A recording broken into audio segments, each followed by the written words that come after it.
राजनीति से जुड़ी बड़ी खबरों की शुरुआत से पहले आप सभी दोस्तों को आदाब और नमस्कार। पंडित नेहरू और मोदी के रुतबे को लेकर इमरान प्रतापगढ़ी का संसद में बड़ा बयान। हम करें बात दलीलों से तो रद्द होती है, उनके होठों की खामोशी भी सनद होती है। कुछ न कहने से भी छिन जाता है एजाज़े सुखन, जुल्म सहने से भी जालिम की मदद होती है।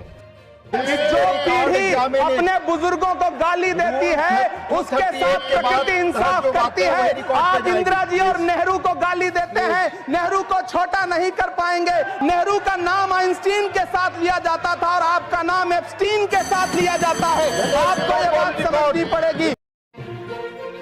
अमेरिका के न्याय विभाग के पास एप्स्टीन से जुड़ी जो फाइलें हैं उसमें हरदीप पुरी और अनिल अंबानी के नाम हैं। इसी वजह से प्रधानमंत्री पर सीधा दबाव है। प्रधानमंत्री ने डेटा, ऊर्जा सुरक्षा, रक्षा और किसानों के मामले में जो भी किया है, बिना दबाव के कोई भी प्रधानमंत्री ऐसा नहीं कर सकता है। इस बात का इशारा राहुल गांधी ने 2019 में अपने लोकसभा के भाषण में ही दे दिया था। आप भी सुनिए। और मेन सवाल यह है कि अनिल अंबानी को कॉन्ट्रैक्ट कैसे मिला, किसने दिलवाया?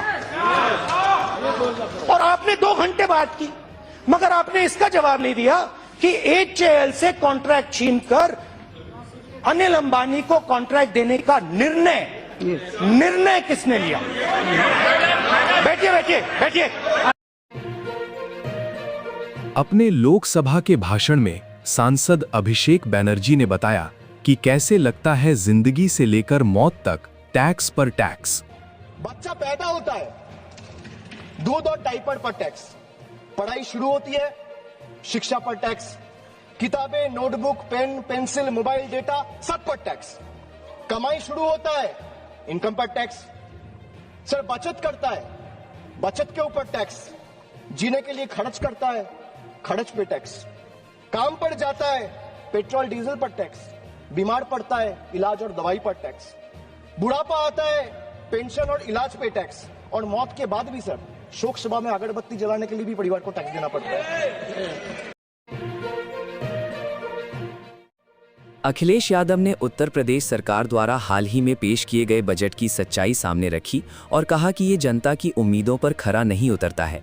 महंगाई, बेरोजगारी और किसानों की समस्याओं पर कोई ठोस राहत नहीं। $1 ट्रिलियन इकोनॉमी का दावा झूठा है।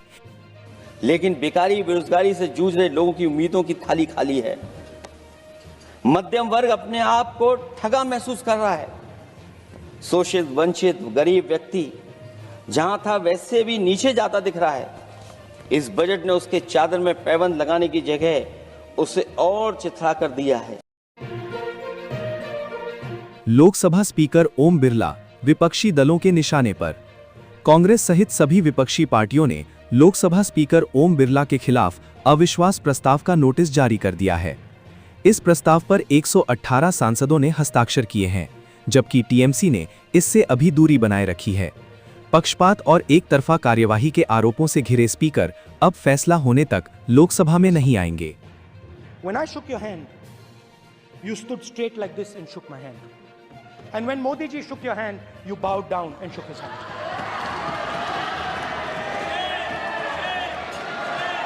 बाखबर रह के सब खबर रखिए।